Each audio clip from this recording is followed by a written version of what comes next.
এবছরের medicine or ফিজিওলজিতে Nobel পুরস্কার ঘোষণা হয়ে গেছে। তিনজন মানুষ, তিনজন বিজ্ঞানী, যুক্তরাষ্ট্রের দুইজন এবং জাপানের একজন, মেরি ব্রাঙ্কো, ফ্রেড রামসডেল এবং সিমন সাকাগুচি, তিনজন এই নোবেল পুরস্কার পেয়েছেন। সুইডেনের স্টকহোম থেকে এটা ঘোষণা করা হয় এবং ক্যারোলিনস্কি ইনস্টিটিউট এটা মূলত ঘোষণা করে এবং পুরস্কারের অর্থমূল্য হচ্ছে 14,61,00,000 টাকা, মানে বাংলাদেশি সমমূল্যে। আচ্ছা, ওনারা এই পুরস্কারটা কেন পাইলেন একটু দেখি। তার আগে একটু দেখি যে নামগুলো কিভাবে মনে রাখা যেতে পারে। মেরির ফ্রেন্ড সিমন এভাবে মনে রাখতে পারো আর কি। তো কেন পাইলেন সেটা একটু করে ব্যাখ্যা করবো খুব সহজে। সেটা হচ্ছে পেরিফেরাল ইমিউন টলারেন্স। প্রথম কথা হচ্ছে, প্রথমে আমরা দেখতে পাচ্ছি ইমিউনিটি। ইমিউনিটি মানে কি? আমাদের বডির যে রোগ প্রতিরোধ ক্ষমতা সেটাকে আমরা বলতেছি ইমিউনিটি। ইমিউনিটি মানে হচ্ছে আমাদের বডি বহিঃশত্রু, দ্যাট মিনস ভাইরাস বা ব্যাকটেরিয়ার আক্রমণকে প্রতিহত করার জন্য যে ব্যবস্থাটা গড়ে তোলে সেটা হচ্ছে ইমিউনিটি। এখন দুটো ওয়ার্ড আছে, পেরিফেরাল ইমিউন টলারেন্স। আচ্ছা, এখন এই পেরিফেরাল ইমিউন টলারেন্স মানে কি? আমাদের বডি সাধারণত বাইরের ভাইরাস বা ব্যাকটেরিয়াকে আক্রমণ করে যখন আমাদের বডিতে তারা আসে। এখন যদি এমন হয় যে আমাদের বডির এই যে ইমিউন সিস্টেম বা ইমিউন সেলগুলো আমাদের বডির কোষকে আক্রমণ করা শুরু করে দেয়, এটা তো বিশাল সমস্যা। আক্রমণ যাতে না করতে পারে এই জন্যই মূলত পেরিফেরাল ইমিউন টলারেন্স কাজ করে। যদি আক্রমণ করে তাহলে কি সমস্যা হয়? তাহলে অটো ইমিউন ডিজিজ হয়, যেগুলো খুবই ভয়ঙ্কর টাইপের সমস্যা, যেমন টাইপ 1 ডায়াবেটিস, আর্থ্রাইটিস, তারপর লুপাস, এরকম অনেকগুলো অটো ইমিউন ডিজিজ আছে যেগুলো চিকিৎসা বেশ জটিল।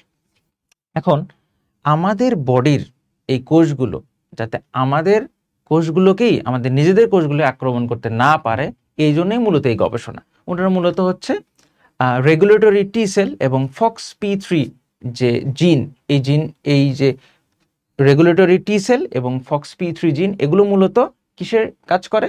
যাতে আমাদের বডির যে কোষগুলো, ইমিউন সেলগুলো যাতে আমাদের বডির কোষকে আক্রমণ না করতে পারে, এই জন্য এই কোষ এবং জিনগুলো মূলত কাজ করে। তো এই জিন এবং কোষের ইফেক্টগুলো নিয়ে মূলত ওনারা গবেষণা করছেন। এখন এই গবেষণা মানুষের কি কাজে লাগবে? তোমরা জানো যে নোবেল পুরস্কারের যে একটা ব্যাপার, এটা হচ্ছে মানুষের মানে ডিরেক্ট হেল্প হতে হবে বা মানুষের কাজে লাগতে হবে, শুধু থিওরি আবিষ্কার করলে হবে না। তো উনাদের যেটা, এটা ডিরেক্ট কিভাবে কাজ করে, এই যে অটো ইমিউন ডিজিজ যেটা বললাম, আমাদের ইমিউনিটি যাতে আমাদের কোষকে আক্রমণ করে না বসে, এই জন্য এটা কাজ করে প্রথমত। দ্বিতীয়ত হচ্ছে, ধরো আমার বডি থেকে কোনো একটা অর্গান নিয়ে আরেকজনের বডিতে ইমপ্লান্ট করা হলো, ঠিক আছে, মানে স্থাপন করা হলো, ঠিক আছে, তখন কি ওর বডিতে, এটা কি একটা ফরেন বডি না, বাইরের জিনিস না? ধরো আমার বডি থেকে একটা কিডনি আমার বন্ধুর বডিতে লাগাই দেওয়া হলো, এই কিডনিটা ওর বডি থেকে একটা ফরেন বডি, ওর ইমিউনিটি ওই কিডনিকে আক্রমণ করা শুরু করবে।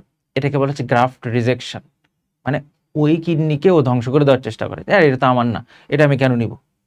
কিন্তু এই ব্যাপারগুলোকে থামানোর জন্য কিন্তু এই গবেষণা গুরুত্বপূর্ণ ভূমিকা রাখতে পারে। ক্যান্সারের কিছু কিছু ইমিউনোথেরাপি আছে, ক্যান্সারের ক্ষেত্রেও কিছু কিছু এই যে ইমিউনিটি রিলেটেড থেরাপি দেওয়া হয়, সেসব ক্ষেত্রেও কিন্তু এই গবেষণাটা ভূমিকা রাখতে পারে। তাহলে এখান থেকে আমরা কি কি মনে রাখবো? আমরা তিনজনের নাম মনে রাখবো, মেরির ফ্রেন্ড সিমন, এভাবে মনে রাখতে পারি।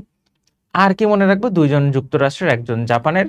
আর কোন বিষয় নিয়ে এত পুরো ব্যাখ্যা না জানলেও চলবে, আমরা মনে রাখবো পেরিফেরাল ইমিউন টলারেন্স। এটা নিয়ে ওনারা কাজ করছেন। কি নিয়ে? পেরিফেরাল ইমিউন টলারেন্স নিয়ে ওনারা কাজ করছেন। এই হচ্ছে এবারের চিকিৎসা বিজ্ঞানে এবং যে ফিজিওলজি বা শারীরতত্ত্বে নোবেলের ব্যাপার স্যাপার। ওকে।